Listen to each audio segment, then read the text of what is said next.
ओम अज्ञानतिमिरन्धस्य ज्ञानञ्जनशलाखया चक्षुरुन्मिलितं येन तस्मै श्रीगुरुवे नमः।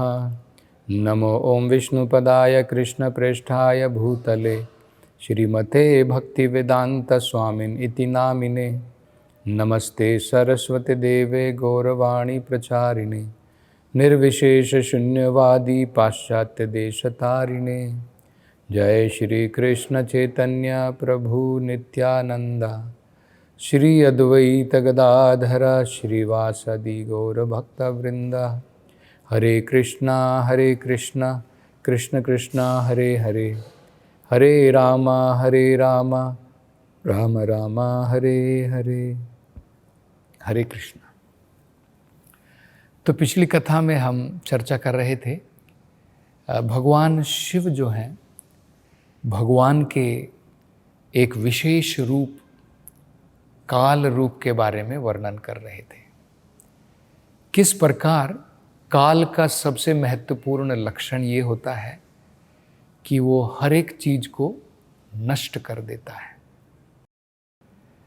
तो आगे भगवान शिव कहते हैं कि भौतिक संसार के अंदर में जो जीव आते हैं वो क्यों आते हैं?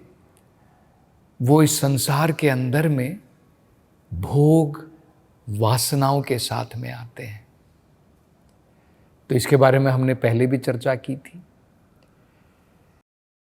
भोग वांछा करे जीव, तो जब भोग के बारे में इस संसार को भोगना चाहता है, माया तारे झपटिया धरे, तब माया जो है उसको भ्रमित कर देती है। तो ये हमने उदाहरण भी देखा था कि माँ जो है घर के अंदर में खाना बनाती है, तो बच्चे के अंदर में भी इच्छा जागृत होती है, मैं भी खाना बनाऊंगा, लेकिन माँ उसको जो है बड़ा किचन नहीं देती है, उसको खिलौने दे देती है। इसी प्रकार भगवान जब हमारे अंदर में ये भावनाएं आ जाती है, मैं भी भोगना चाहता हूँ भगवान की भांति, तो भगवान जो है ये संसार हमारे लिए बना देते हैं और हम इस संसार के अंदर में जो है भोगते हैं, भोगने का प्रयास मात्र करते हैं और अनेकों प्रकार के दुख भोगते हैं, लेकिन मूर्खतापूर्वक हम लोग सोचते हैं कि हम सुखी हैं। तो इसके बारे में भी हम समझेंगे। तो भगवान शिव क्या बता रहे हैं कि मूर्खता पूर्वक जीव इस भौतिक संसार के अंदर में भोग की इच्छा से आते हैं और लोभ के कारण, अत्यंत लोभ के कारण अनेकों प्रकार के प्रयास करते हैं भौतिक संसार के अंदर में, अनेकों प्रकार की योजनाएं बनाते हैं संसार के अंदर में इस भौतिक प्रकृति को भोगने के लिए। तो मतलब क्या बता रहे हैं? सबसे महत्वपूर्ण जो भगवान शिव कह रहे हैं, लोभ के कारण जीव इस भौतिक संसार में अनेकों प्रकार की योजनाएं बनाता है इस संसार को भोगने के लिए। लेकिन वो कहते हैं कि भगवान आप हमेशा बड़े सतर्क रहते हैं। जीव तो प्रमत्त हो जाता है, जैसे मैड होता है ना, मैड मतलब प्रमत्त का मतलब होता है बिल्कुल पागल हो जाता है। वो इंद्रिय भोग के पीछे इतना पागल है कि उसे ज्ञान ही नहीं रहता है कि ये सारा संसार टेम्परेरी है। मैं इतना प्रयास कर रहा हूं, वो बिल्कुल बालक जैसी उसकी बुद्धि है। बच्चा जाता है समुद्र के किनारे, आपने देखा होगा बच्चे जो हैं समुद्र के तट पर खेलते हैं और रेत से घर बनाते हैं, छोटा छोटा घर बनाते हैं। पिता तो जानते हैं कि ये सब जो इतना प्रयास कर रहा है थोड़ी देर में क्या होगा, क्योंकि तट ऐसी चीज है जहां पर थोड़ी देर के बाद में लहर आएगी, वेव आएगी और जो भी उस बच्चे ने बनाया है सब कुछ बहा करके ले जाएगी। तो बच्चे को थोड़ी ये ज्ञान है। बच्चा बनाता है और उसमें प्रयास कर रहा है, थोड़ी देर में लहर आती है और उसका घर बहा करके ले जाती है। हम लोग भी इस भौतिक संसार के अंदर में इस प्रकार से अनेकों प्रयासों में लगे हुए हैं और हम ये भूल जाते हैं कि हमारा समय आ रहा है। माया हमें इतना भ्रमित कर देती है इस प्रयास में, लोभ के कारण, कि हमारे मन से बिल्कुल निकल जाता है कि एक दिन ऐसा आने वाला है, मेरे दादा चले गए, मेरे परदादा चले गए, उन्होंने भी बहुत प्रयास किए थे संसार के अंदर में, वो आज नहीं रहे, वो कहाँ पर हैं। लेकिन ये हमें बुद्धि नहीं आती है। हम लोग ऐसे प्रयास करते हैं मानो सब कुछ परमानेंट है, मानो परमानेंटली मैं इस संसार में रहने वाला हूं। आप जरा सोचिए, अगर मैं आपको एक कहानी बताऊं, एक छोटे से आपसे एक विचार प्रकट करूं कि भाई एक आदमी को बताया जाता है कि तुम इतने दिन रहोगे, तुम एक मान लो 10-15 दिन तुम्हारा जीवन है और 10-15 दिन तुम जितना प्रयास करोगे, घर बनाओगे, ये सब करोगे, उसके बाद में मैं इसमें आग लगा दूंगा। तो क्या कोई सियाना व्यक्ति, बुद्धिमान व्यक्ति इतना प्रयास करके घर बनाएगा जब उसे पता है कि 10 दिन के बाद में इस घर को आग लगने वाली है? इतना प्रयास क्यों करेगा?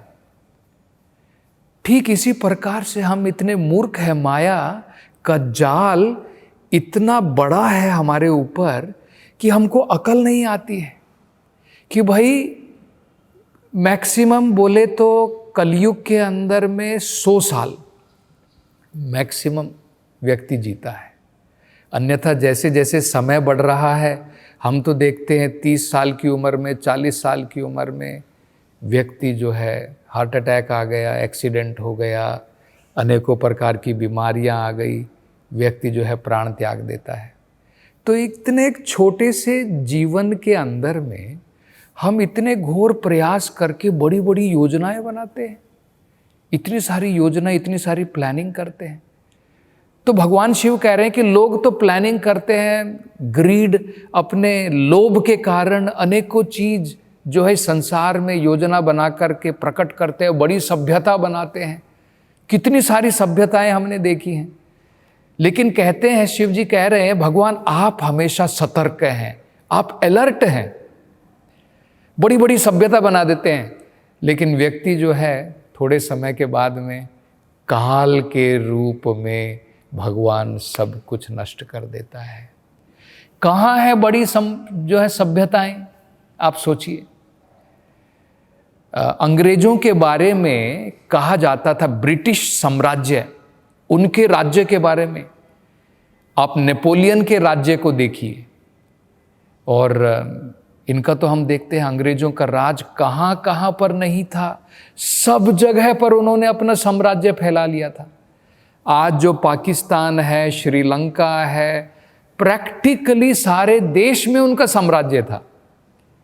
और कहा जाता था, एक कहावत थी, ब्रिटिश का जो सूर्य है वो कभी अस्त नहीं होता है। आज कहाँ है वो बड़ा साम्राज्य? नेपोलियन ने जो एक तानाशाह था, हिटलर ने जो है फ्रांस में जाकर के नेपोलियन ने अनेकों राज्यों को जीता था। तो प्रभुपाद जी जो है इस बारे में कहते हैं, फ्रांस तो आज भी है, लेकिन नेपोलियन कहाँ है? उसका बड़ा साम्राज्य कहाँ है? तो रोमन का एम्पायर हो गया, बड़े साम्राज्य हो गए, ब्रिटिश का साम्राज्य हो गया, नेपोलियन का हो गया, हिटलर का हो गया। आज वो कहाँ है? ना हिटलर है, ना उनका साम्राज्य है। तो ये हमें समझना है कि व्यक्ति लोभ के कारण कितनी सारी योजनाएं इस संसार के अंदर में बनाता है। लेकिन शिव जी कह रहे हैं कि भगवान आप हमेशा बड़े सतर्क रहते हैं। व्यक्ति बड़ी बड़ी योजना बनाता है अपने लोभ के कारण, लेकिन काल के रूप में आप सब कुछ समाप्त कर देते हैं। और बड़ा सुंदर उदाहरण देते हैं वो कहते हैं, आप कैसे उसको समाप्त करते हैं? जैसे सांप बड़ा सतर्क रहता है, चूहा जो है इधर उधर भाग रहा है, आपने देखा होगा, चूहा भागता है इधर उधर बचने के लिए, सांप बड़ा सतर्क रहता है, तुरंत उसके ऊपर जो है हमला करता है और चूहे का जो है निगल लेता है। थोड़ी देर तक चूहा खेलता है इधर उधर, लेकिन सांप की निगरानी में है और सांप इतना सतर्क होता है, जैसे ही मौका मिलता है तुरंत उसके ऊपर झपट्टा मारता है और चूहे को निगल लेता है। काल रूपी सर्प के द्वारा भगवान अत्यंत सतर्क हैं। हम मूर्ख होकर के सोच रहे हैं कि हम बड़ी बड़ी योजना बना रहे हैं, हमें पता नहीं है कि हम असल में देखा जाए तो प्रकृति के कंट्रोल में हैं। हम लोग सोच रहे हैं कि मैं प्रकृति को कंट्रोल कर रहा हूँ, पर भगवद गीता में भगवान तो बताते हैं कि प्रकृति हमें कंट्रोल करती है। प्रकृते क्रियमाणानि गुणै कर्माणि सर्वशः अहंकारा विमूढ़ात्मा कर्ताहम इति मन्यते। अहंकार के कारण जीव ऐसा सोचता है मैं सब कुछ कंट्रोल कर रहा हूँ। अरे हम लोग क्या कंट्रोल करेंगे? आप जो हैं, हम अपने पेट को भी कंट्रोल नहीं कर सकते हैं। अगर आप थोड़ा भी ज़रूरत से ज़्यादा खा लेते हैं, आपको दस्त लग जाते हैं, वही हमारे कंट्रोल में नहीं है। हमारा मल, हमारा पेट, हमारा डाइजेशन, हमारे शरीर के जो अंग हैं वही हमारे कंट्रोल में नहीं है। संसार को कहाँ हम लोग कंट्रोल में करेंगे? ये हमें समझना है। मूर्खता पूर्वक हम लोग जो है ऐसा सोचते हैं कि हम सब चीज़ों को कंट्रोल करते हैं। तो भौतिक संसार में माया इस प्रकार से कार्य करती है कि हमें समझ में नहीं आता है कि इस संसार के अंदर में सब कुछ टेम्परेरी है, एक दिन मेरा जीवन भी चला जाएगा।